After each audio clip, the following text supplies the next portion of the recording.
Great small group coaches are disciple makers.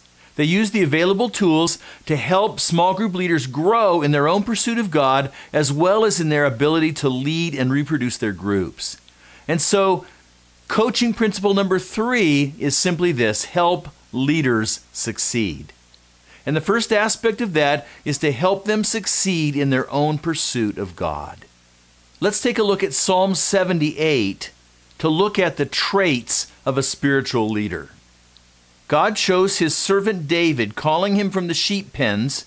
He took David from tending the ewes and lambs and made him the shepherd of Jacob's descendants, God's own people Israel. He cared for them with a true heart and led them with skillful hands. The example of David demonstrates that leadership is shepherding, especially spiritual leadership. We're shepherding people, and that applies to us as well as the small group leaders that we're coaching. So coaches care for and challenge and pray for and mentor small group leaders in just the same way that we want to see leaders do for the people in the groups that they're leading. And then likewise, we want to see our small group leaders model the very same kind of life that they're trying to build into the people in their groups. And of course, we have to embrace this ourselves. So first of all, we're growing in our pursuit of God, and then we're going to help our small group leaders succeed in their pursuit of God. And then the second way that we help leaders succeed as coaches, we want to help them succeed in leading and multiplying their groups. This is where the small group job description comes into play, because it describes the areas of success. So be familiar with that job description, and then this is where your assessment comes into play as well. As you assess the areas that need the most help, there's probably a lot of things that you could deal with in beginning to equip your small group leaders, but choose the one area that's going to have the most impact, the one area that if you address it is going to translate into the greatest increase of health in the life of that group. Now, there's a couple of areas that you're going to help in, a couple of different ways that you're going to help your leader succeed. One is just through ongoing mentoring.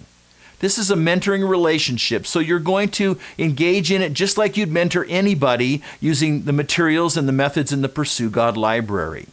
And so based on your assessment, you're going to choose that significant area, then just use the flex method as a mentor. Find a conversation in the PursueGOD library, especially among the small group tools on the small group page. Find a conversation there that addresses the issue you want to improve on.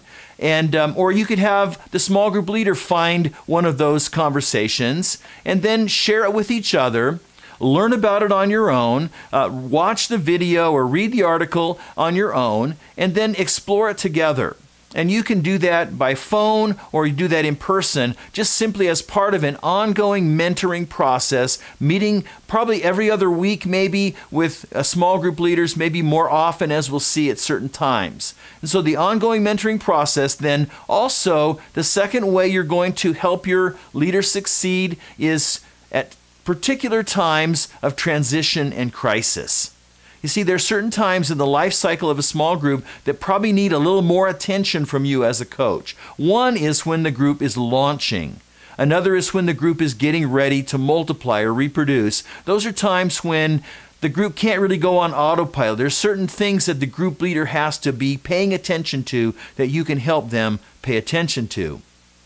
And then there'll be times in the life of a group when there'll be a crisis. There'll be a problem person or a problem issue that arises, and you might be called upon to come help your small group leader solve that issue. All in the name of helping your small group leaders succeed in leading and multiplying their groups. Now, one more thing, as you're going to help your leaders succeed, I want to encourage you to use the coaching tools. The key tool is the job descriptions. Your job description as a coach, as well as the small group leader job description. So make sure you're very familiar with those. And then there are a number of worksheets that are designed to help you walk a small group leader through the process of planning and growing their group. And pretty soon, your leaders will learn how to use those worksheets on their own. But you need to be familiar with them and ready to use them. There are a number of planning guides. There's a guide to help a group launch. There's a guide to help a group reproduce. There's a feedback guide, some various other tools that you need to learn how to use as a coach.